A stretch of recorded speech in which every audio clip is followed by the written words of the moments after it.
आजकल के प्यार हो गइल बाटे 4G कि यारे आजकल के प्यार हो गइल बाटे 4G।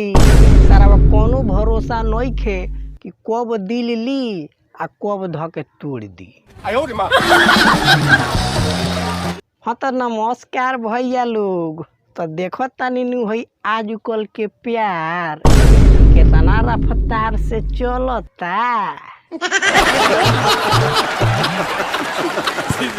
ससुरा इतना रफ्तार से तो जियो के टावर नइखे चलत जितना रफ्तार से ई प्यार वाला पावर चलता। सच बताइए भैया, ई प्यार नु 4G वाला के फेल कर देले बा। बाकी जितना रफ्तार से ई प्यार चलता नु बस 2 दिन के बाद फेल मार देता। हाँ माने दिल है टूट जाता जैसे बिहार के पुल टूटेला। फिर ओकरा बाद से का कि प्यार काल परसों के कोइल ना रहे आ भुला गइल वैसे जैसे भइल ना रहे। यही से का बताइए भैया लोग, है 4G वाला प्यार देख के नु हमार जीवे डेरा जाता।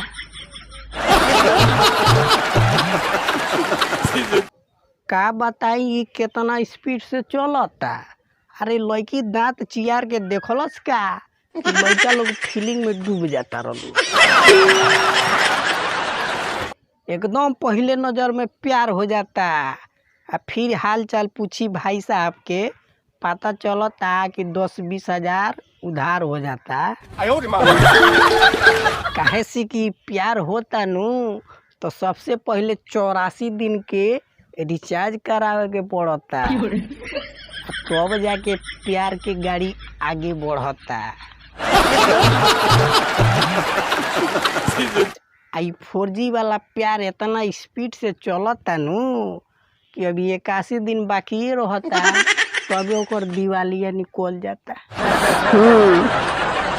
यही से ये भैया लोग हम अपना दिल के फील के रसरी से बांध के रखले बानी। काहे से कि हमारा ई 4G वाला प्यार पर भरोसा नइखे। सरवा कब घुरियावत रही आ स्पीड पकड़ के आ दूसरा केहू के साथे चल जाई कुछ पते ना चले। यही से हम इतने कहब कि हंसत खेलत जिंदगी तहार तबाह हो जाई। यारे हंसत खेलत तहार जिंदगी तबाह हो जाई आ तू 10 पास ना करबो तले पता चली कि ओकर बियाह हो जाई। हाँ तो प्यार और करे के बाद तनी सोच समझ के, ना तो 4G वाला प्यार ढेर दिन टिकत नइखे। यही से ये भैया लोग है प्यार मोहब्बत सब धोखा बा आ पढ़ाई लिखाई कर ललू अभियो मौका बा।